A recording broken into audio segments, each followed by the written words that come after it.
Hello, everybody, and welcome to my Jewish Learning Siyyum on Tractate Beitzah. It's so nice to see so many of you here. Some of your faces are starting to look familiar to me, too, even though we have really only met over Zoom. I'm Rachel Scheinerman. I edit my Jewish Learning and also the Daily Dose of Talmud series, and I am joined by all of these wonderful colleagues and friends here. So I'm going to have them wave as I introduce them, so their screens will come to the fore. So we're joined today by Rabbi Asher Lopatin. Hello, hello, hello. Rabbi Lopatin is the spiritual leader of Kilat Eitz Chaim in Detroit, and also by Rabbi Avi Strausberg. Hello, good to be here. Rabbi Strausberg is the Director of National Learning Initiatives at Hadar. And also we are joined by Rabbanit Dasi Fruchter. Hi, good to see everyone. Mazel tov. Rabbanit Fruchter is the spiritual leader of the South Philadelphia Shtibel. And it feels like we were just here a month ago or so to celebrate Tractate Sukkot. And here we are again. And the reason is because the tractates of the Talmud within an order of the Talmud were in the order called Moed. The Talmud is 6 orders. Order Moed is about appointed times. All the holidays are arranged by size. So the big ones at the beginning and the shorter ones at the end. So they're going to come fast and furious now until we finish Moed in the early spring. I think it's the very first week of March, if I'm not mistaken. So we'll be back here in another month to discuss Tractate Rosh Hashanah, which is coming next. And I would love to hear from all of you, your thoughts on this tractate. Please tell us in the comments, and I will read some of them aloud. What did you love? What did you hate? How will you think about festivals differently in the future, since we study this tractate? And I will say a few words about what this tractate taught me. So of course, Tractate Beitzah is not really about eggs, even though the title is Tractate Egg, right? It is actually about festival observance and how festival observance differs from Shabbat observance. And we saw that festival observance differs in a few key ways. One is that the work violation, that if you violate the laws against working, the punishment is far less severe. And the other is that there are major exceptions for cooking. So you can cook your festival meal. And that is in part because of a line in the Torah in Exodus 12 regarding Passover, where it's clear that you're supposed to cook your Passover meal on Passover. And it is also because the rabbis are very sensitive to the idea that the festival should be a time of joy and you should increase your joy. And you know, what's funny for me is I'm kind of a professional Jewish nerd, and holidays come around and what do I get excited about? The menu, right? And I kind of think like, oh, I should really be excited about the theology of the holiday. I should be really excited about the prayer. I should be really excited about the ritual, but no, I'm pulling out my Hamantashen recipe. Well, that's not a fest, but you know, I'm pulling out my menus. And what I learned from this tractate is actually the meal is really important. That is a really important part of the festival. If you needed evidence that Judaism really cares about food and eating, and that is totally and absolutely integral to the experience of a festival, this tractate was it. So personally, I'm feeling very affirmed in the amount of focus I give to preparing festival meals as opposed to doing other things for festivals.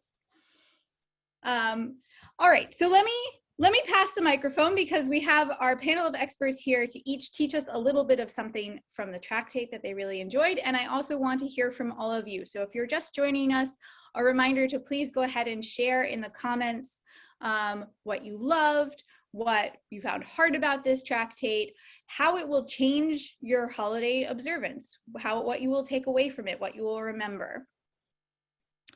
And now I'm going to pass the screen over to Rabbanit Fruchter to teach us a little bit from this tractate. Incredible. Thanks, Rachel. Great to see everyone. Mazel tov. I hope you're following the chat. As you already see, there's mixed feelings on this tractate, Masechet Beitzah, and that's the joyousness of studying the daf, is that you really connect to each one really differently. Each person is very different. And I want to actually say that there's one point in the tractate that I feel like it's almost like the Gemara knows that our eyes are glazing over a little bit. It's like there's a tremendous amount of law, tremendous amount of detail about what ochel nefesh, right? What preparing sustenance really means. There's also discussions I saw in the chat, like, I better handle my doves differently next time, right? Questions about muktzah, right? What is accessible to you to touch and move on Yom Tov?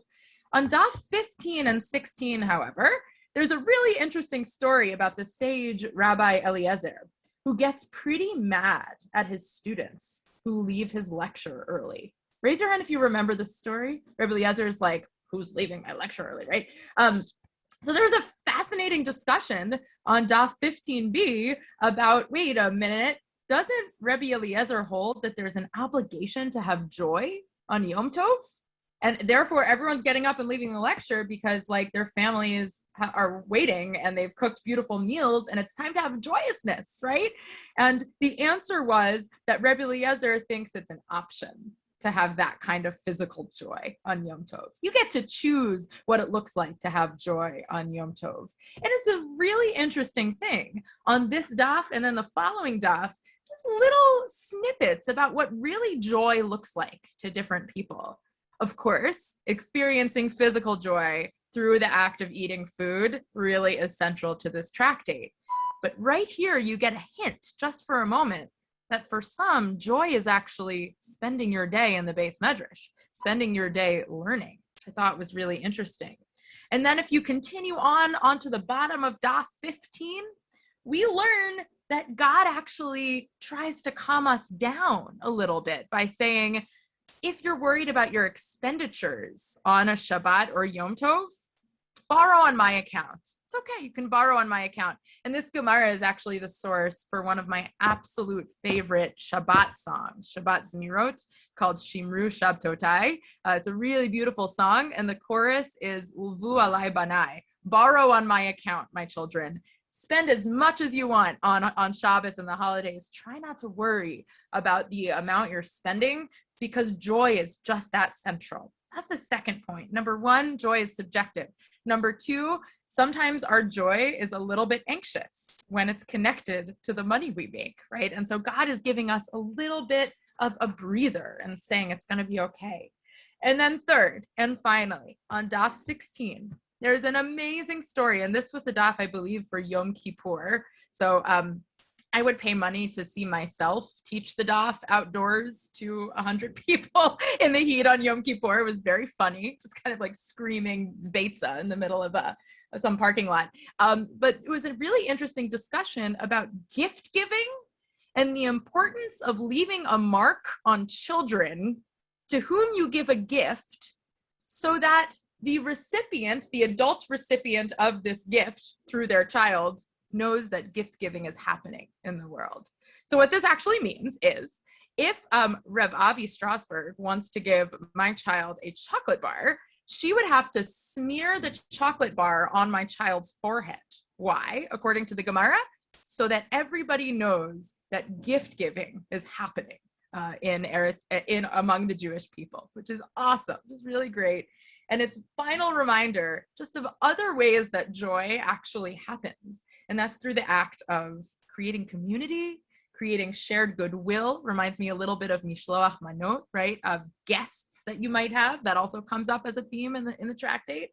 And the middle of the tractate, and with this I'll conclude, is just a reminder that joy has different elements that go beyond slaughtering your favorite chicken and eating it from the grill. Thank you.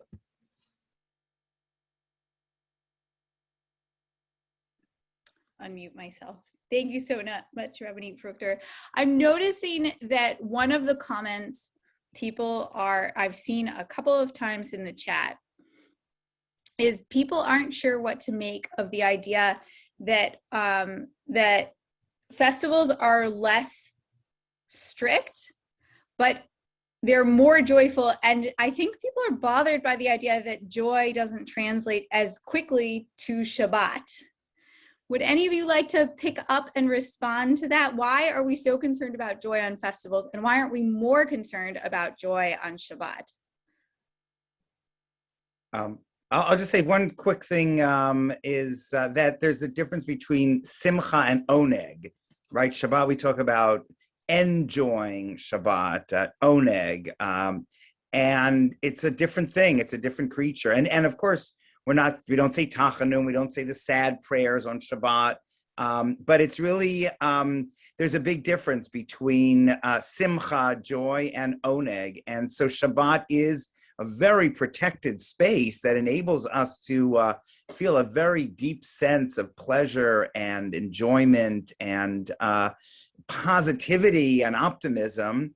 But that's different from simcha, which in some ways it's a little bit more superficial. I mean, it's not superficial, but it's a little bit, doesn't go maybe as deep as oneg. And we can't always have oneg. We need simcha, but we need joy and happiness. But I think that's sort of maybe one difference.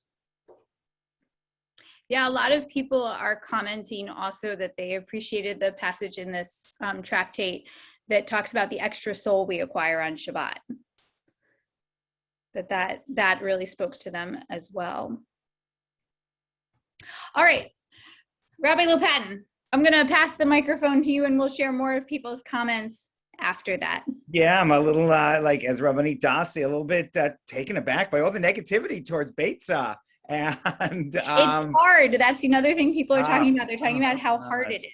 Muktzah, and it is interesting that like as much as muktzah and moving this and touching this and the second and first day and all that plays such a role here, and it's just a rabbinic restriction, and Beit Hillel, Beit Shammai disagree on it and all that, but little kids, little frum kids in the observant community, like muktzah, you can't touch this, you can't move that. It's like the number one thing that they grasp. They know muktzah, and sometimes it's like these oh my gosh, these, I say superficial, the least important halachot really do create a certain atmosphere. So in some of how you catch your pigeons on Yom Tov is.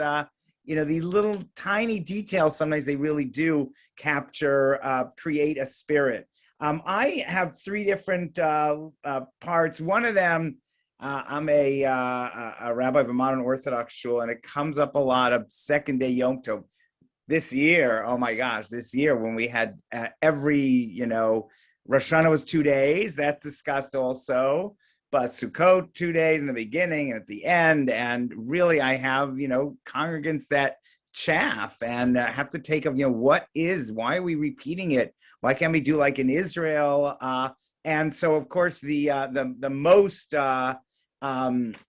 prominent halacha about that and teaching about that is in right early on in Masechet Beitzah, if you remember, on Daf Daled Amud Bet, where it says the rabbis from Israel.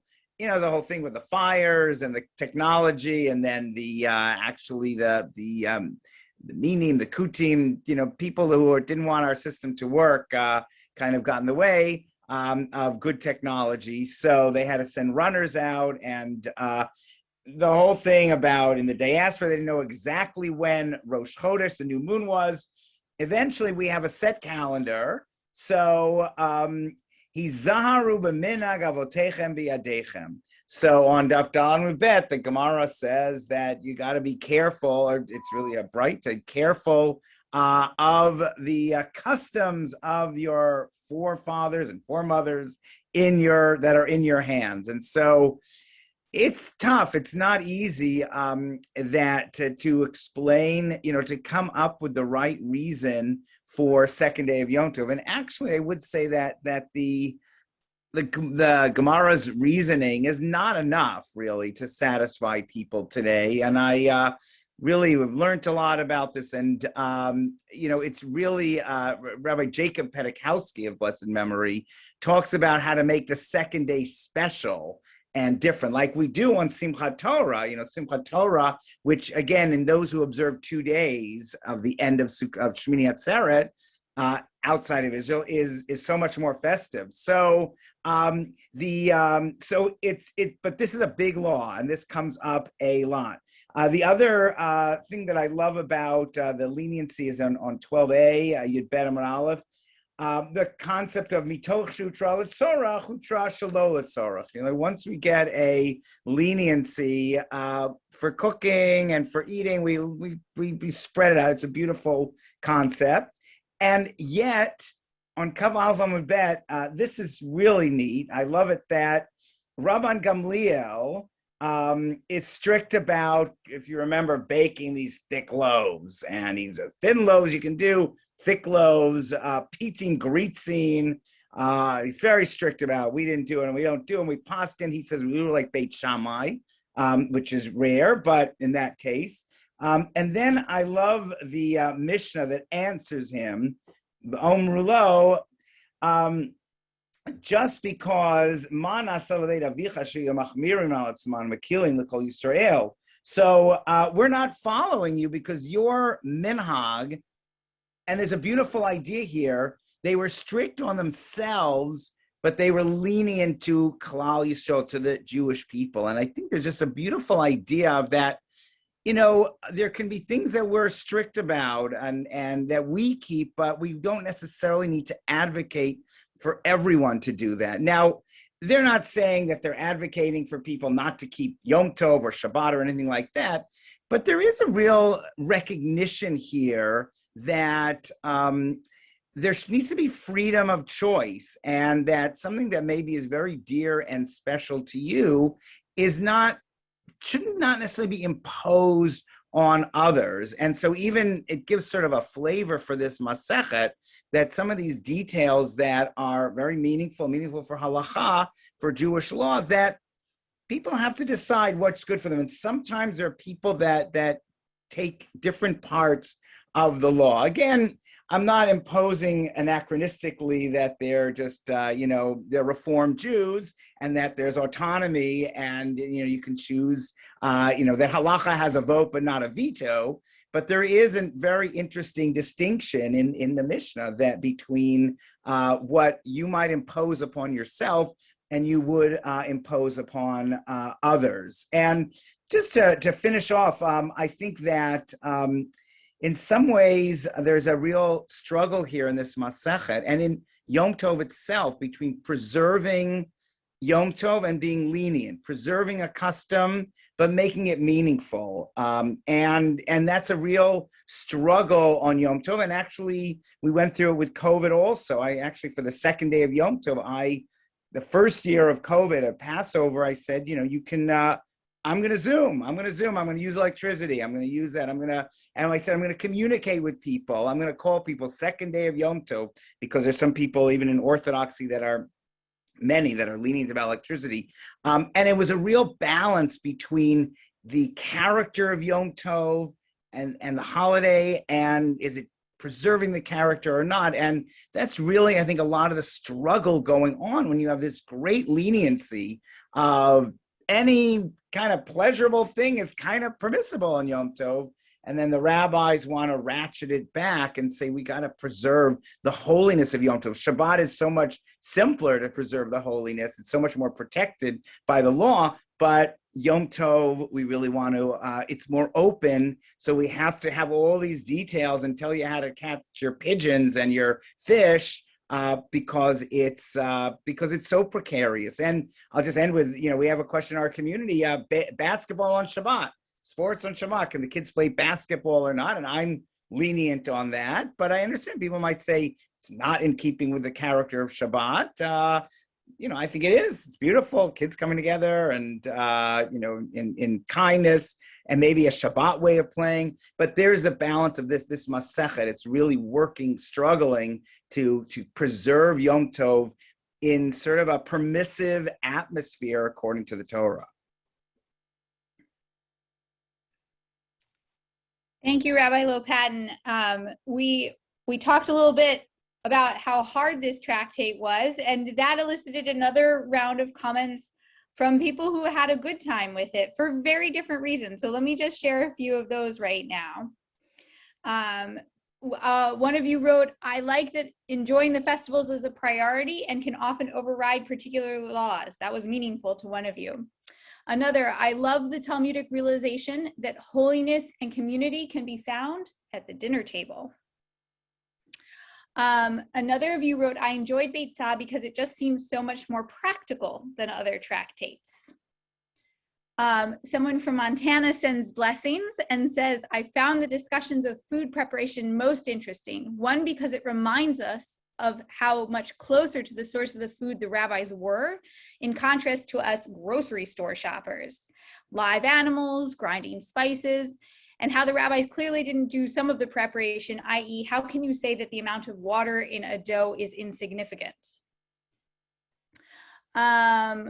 We also heard that Beitzah was hard, but hey, Eruvin was harder because of all the visualization of the spaces and the measurements.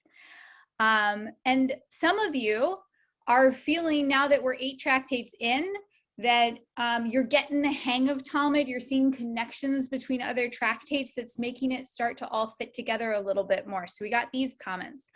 I liked that the referenced previous tractates that we have read, I liked that they referenced previous tractates that we had read, and I remembered the previous discussion. I loved Beitzah. I feel like I'm finally getting my Gemara legs. Really enjoyed it. And also, Beitzah was complicated, but I enjoyed it very much. All the angles, literal and figurative, the rabbis think of, the stories that saved me when drowning in detail. I agree, the stories are helpful. And also, with each tractate, one begins to inform and enrich the other. So, also lots of love. Talmud is a journey, and it is interesting how differently people experience it when they encounter it, different circumstances in their own learning, in their lives. And we're glad to hear from all of you about your experiences with it and see how different they are.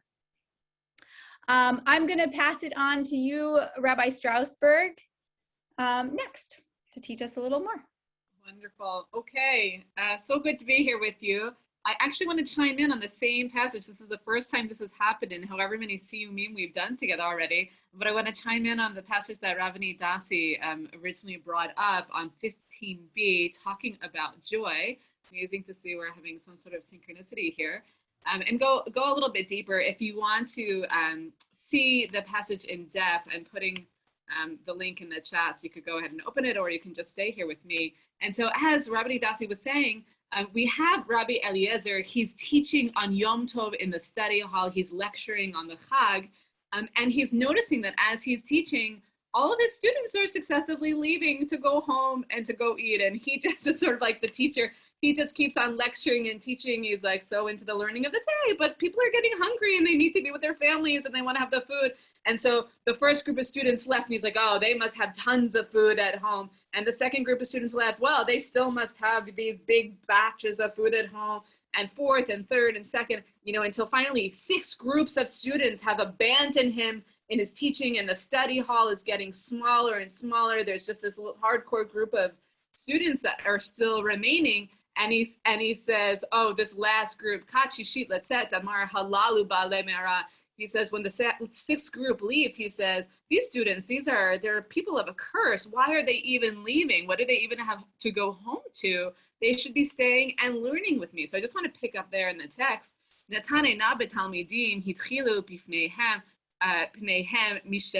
So he casts his eyes upon the students and their faces immediately begin to change. This is sort of like if you've seen in other places in the Gemara, sometimes we have these sages that they just look at their students and they like burn up, or they're turned into a shame or whatever it is. But he has this look, he looks at the students and he looks at them and they immediately feel like they've done something wrong. Amar lehem, Benai lo lechem ani omer, ele lehalalu sheyatzu. He says, I'm not talking about you're not the problems, these few students that are still there, rather these ones that left out. Why?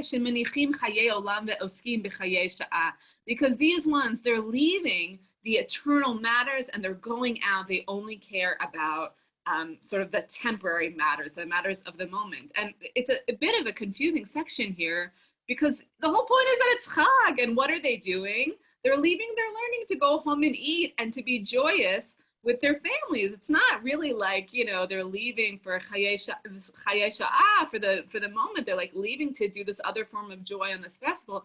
But Rabbi Eliezer, is so sort of strict in his understanding of what one should be doing on the festival. He judges them. Then it goes on to say, At the time when the remaining students left, his last few students, then he gives them, Rabbi Eliezer gives these students a blessing. He says to them, go your way, eat the fat and drink the sweet, and send portions for him for whom nothing is prepared. For this day is holy to our Lord, and do not be grieved, for the joy of the Lord is your strength. So finally, these last students who stay all day in the Beit Midrash, they get his blessing. But now the Gemara has to ask a question. The Gemara says, Amar Mar, Shemanichim Chaye Olando Skim B'Chaye Sha'a V'Hasimchat Yom Tov Mitzvahi. How could it be that what Rabbi Eliezer was criticizing them for is that they've abandoned eternal life, they've sort of abandoned their studies, and they're engaging only in temporal life, meaning they only care about eating, the eating that they're participating in. This is the joy of Yom Tov, and that is a commandment. They're, well, let's not minimize eating on Yom Tov. That's what it's all about. Rabbi Eliezer le'tameh de amar simchat Yom Tov rishut. Rabbi Eliezer was just following his own line of reading, that he says that the joy on Yom Tov is actually not mitzvah. It's not something that we're commanded to do, that we have to do. It's something that we're permitted to do, we can do, or we cannot do. He has a different understanding of joy, as Rabbanit Dasi was pointing us to. And so then what's this machloket? How could it be? Are we supposed to be only learning in the Beit Midrash on Yom Tov? Are we supposed to be eating? It sort of gets to an essential question of what is the joy of Yom Tov? It turns out it's a machloket, it's a difference of opinion between Rabbi Yochanan and Rabbi Eliezer. There are two verses. They're both dealing with the same verses, but they understand them, they resolve them differently. So the Gemara says, again, there are these two verses, but they're going to understand them differently. One verse says, Katuv echad omer, atzeret le'Hashem Elokecha, v'katuv echad omer, atzeret tiyeh lechem. One verse says you should have this holiday, this convocation for the Lord your God, L'Hashem Elokecha. Who are we doing this for? It's for God. And we have another verse says that you should have this convocation, this assembly, and it should be for you. HaKetzad, how could it be that it's for God and it's for us? Rabbi Eliezer Savar, O Kulo L'Hashem, O Kulo Lachem. Rabbi Eliezer has a very black and white way of understanding these two verses, and he says it's all or nothing.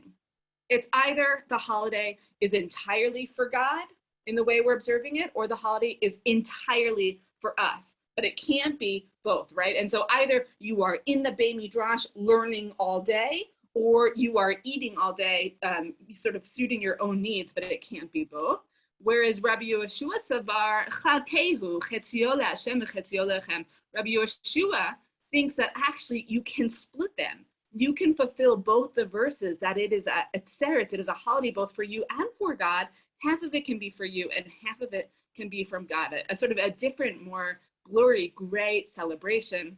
And ultimately, Rabbi Eliezer says, Ein lo le'adam b'yom tov ela ochel v'shoteh or yoshev v'shoneh. For Rabbi Eliezer, it can only be either you are entirely in the temporal eating and drinking, or you are in the sitting and learning, but there is sort of this split dichotomy for him. You can't be doing both things. It's all God or all you. Whereas Rabbi Yehoshua, again, he says, split it. You can do both, half for God and half for you. And what I wanted to offer is, I think that this piece is asking two big questions that is both about the Yom Tov, but essentially about our religious lives. What is the place of joy? And what is joy all about, as Rabbanit Dasi was asking us? And also, is religion, are our religious lives about entirely serving God and it's all about God? Or is it all about serving our own needs, what I want, what I get out of prayer, what's meaningful for me for my Shabbat practice? It's about God, or is it about us? For Rabbi Eliezer, he says that we can't do both at once, that our religious lives can't be both about serving God and serving ourselves. It's all or nothing. It's all black or white, for us or for God.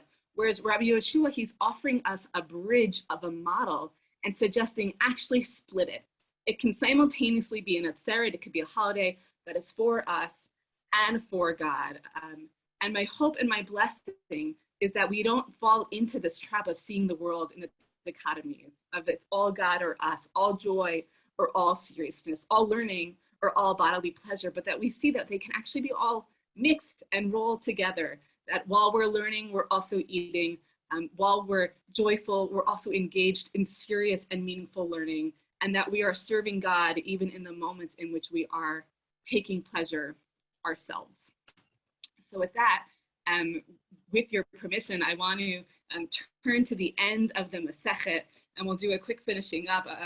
There's a Mishnah at the end of the Masechet, going back to what Rabbi Asher was saying, talking about muktzah. We're talking about animals as muktzah. What animals can we slaughter on Yom Tov? What animals are available to us on Yom Tov? And there's the question there, the animals that are the animals of the city, meaning that they come in at night or they come in at certain times in the year and they are available to us. And then there are the animals that are the midbariyot that live outside of the city, the animals of the wilderness, and those are muktzah. Those are set aside, and those animals we can't slaughter. And so the Mishnah is sort of laying out what are the animals that are available to us and what are the animals that are muktzah. And then we have a Baraita where Rabbi Yehuda Hanasi, he has a little bit of a difference of opinion in understanding what are the animals of the city that would be available to us, what are the animals that are outside.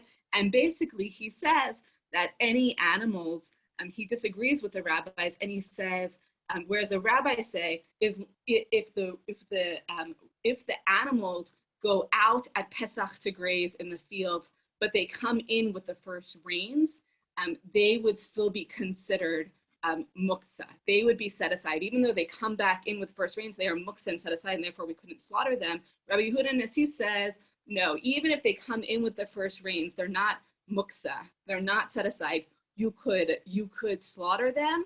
It's what are the animals that are muktzah? The animals that never come back. These are the animals that go out and they are just out in the wilderness. These are muktzah. And it sounds like from that Rabbi Yehuda Nasi does hold some idea of animals as muktzah, but who is muktzah? The ones that never come back, that are out there. And then the Gemara goes on and brings this other case and says, oh, but does Rabbi Yehuda Nasi really hold by muktzah? In this other context, his son was asking him about Rabbi Shimon Bar Yochai, and there was this question about unripe dates and figs and raisins, and there it sounded like Rabbi Yehuda Nasi, at least as he was quoting Rabbi Shimon, as he was quoting him, it sounded like Rabbi Yehuda Nasi did not really hold so much by muktzah. He felt like the only things that was muktzah is the specific example of dried figs and raisins, but in general, he didn't seem to really hold so much by muktzah. And so the Gemara has this question, why is it with our animals that are outside of the city and never coming back, it sounds like Rabbi Yehuda Nasi has an understanding of these animals as muktzah that we couldn't slaughter on Yom Tov, but when giving Rabbi Shimon's opinion around the dried figs and the raisins, it sounds like he has a much narrower understanding of muktzah. So that's the Gemara's question where we are, and that's where we're going to pick it up. And the Gemara is going to offer us 3 answers, 3 ways of resolving this question of why do we feel like we're not totally sure where Rabbi Yehuda Nasi is holding on muktzah. So I'm going to go ahead and we'll read it and finish up our tractate. If you want, you could answer the question of, where is Rabbi Yehuda Nasi holding on muktzah?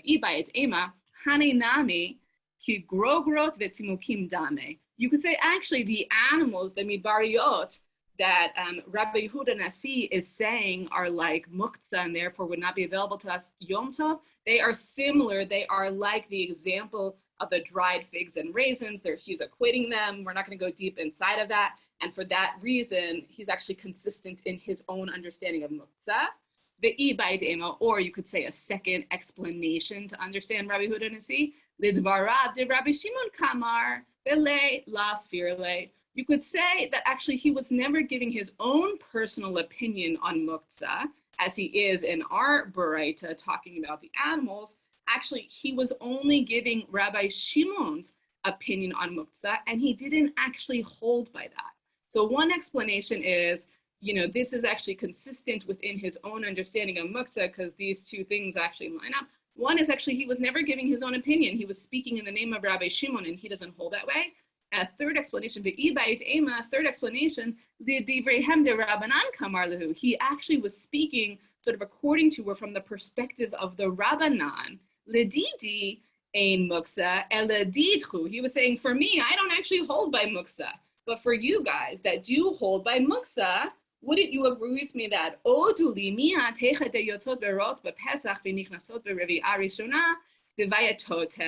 for you guys that hold by muktzah, wouldn't you at least agree that these animals that go out and graze during Pesach and don't come back in during the first rains, that these should still be considered sort of the animals that sleep in the city, and therefore they should be available for slaughter. They shouldn't be considered muktzah. He's having actually a more expansive definition. He would allow us to slaughter more animals on Yom Tov to have that food available. But Amru le Rabbanan, and they said back to him, Lo, midbar yoten. No, we don't hold by that. Even if they come back with the first rains, we would still say that they are of the wilderness and therefore they're not available.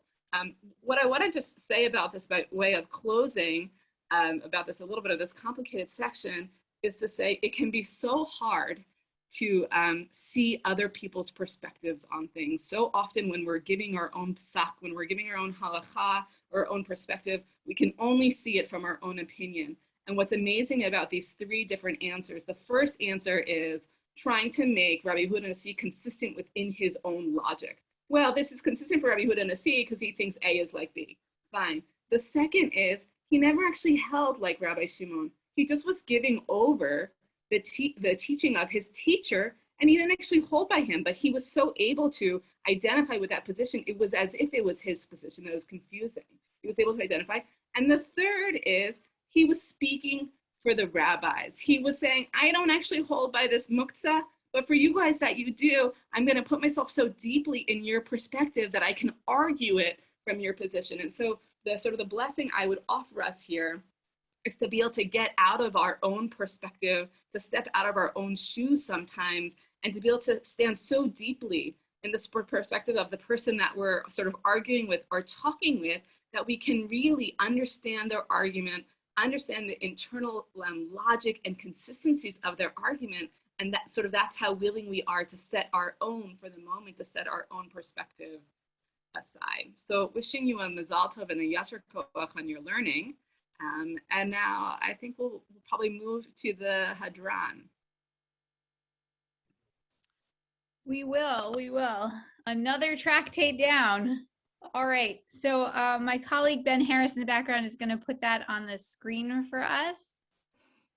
And Rabbi Fruchter, you're going to lead us in the Hadran, and Rabbi Lopatin, you will lead us in the Kaddish. Incredible. This is really exciting. And Rabbi Lopatin, I'll leave off at modem. You can take it from the gratitude onwards. Awesome. Here we go. Hadran alach Masechas Beitzah. V'hadrach alan datan alach Masechas Beitzah. V'datach alan lo nidnishe minach Masechas Beitzah. V'lo tidnishe minan. Lo ba'alma hadain. V'lo ba'alma da'aseh. Yehiraton melfanecha Adonai Eloheinu v'Elohei Avosenu. May it be your will. Shetehei toratcha u'manotenu ba'olam hazeh, u'tehei imanu la'olam haba. Chanina bar Papa, Rami bar Papa, Nachman bar Papa, Achi bar Papa, Abba Mari bar Papa, Rafram bar Papa, Rachish bar Papa, Surchav bar Papa, Ada bar Papa, Daru bar Papa. Ha'arevna Adonai Eloheinu es divrei torascha befinu. Sweeten the words of your Torah in our mouths, B'fipios amcha beis Yisrael, and in the mouths of everybody on this Zoom screen and beyond. May us and our descendants continue to know the Torah and learn your Torah.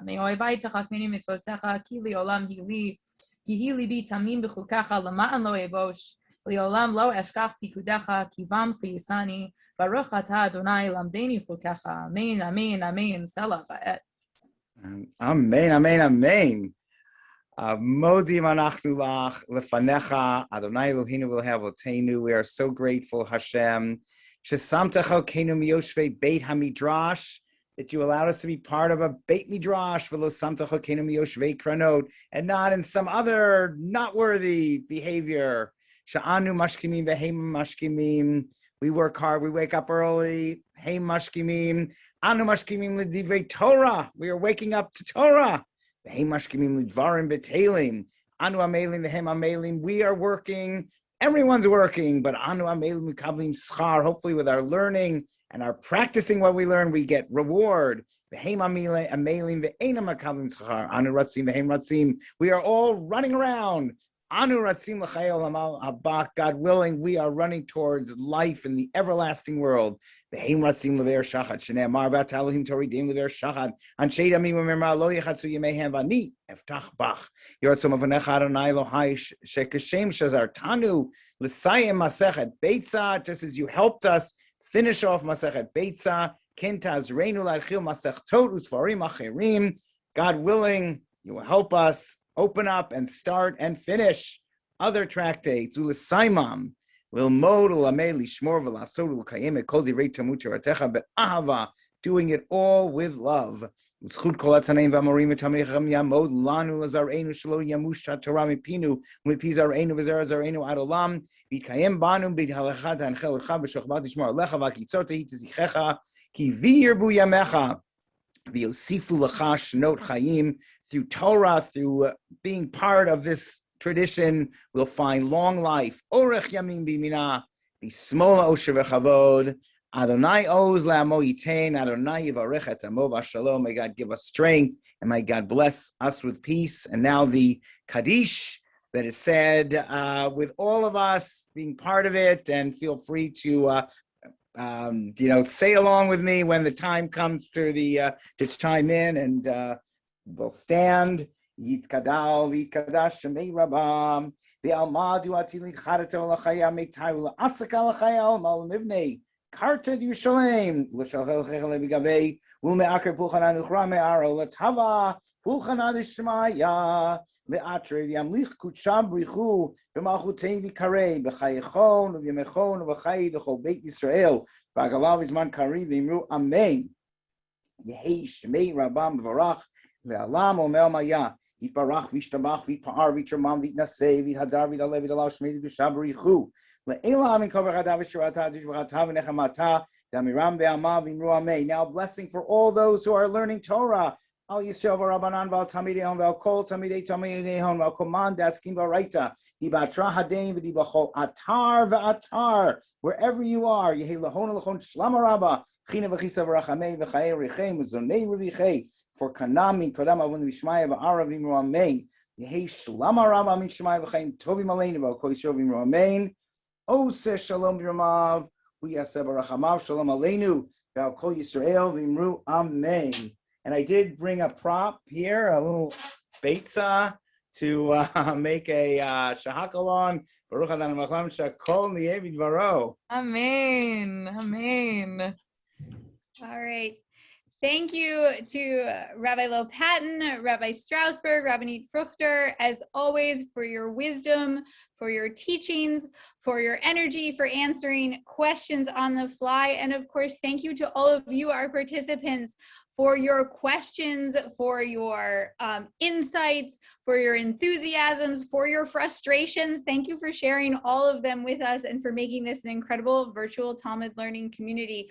We will see all of you in just about a month to celebrate Tractate Rosh Hashanah.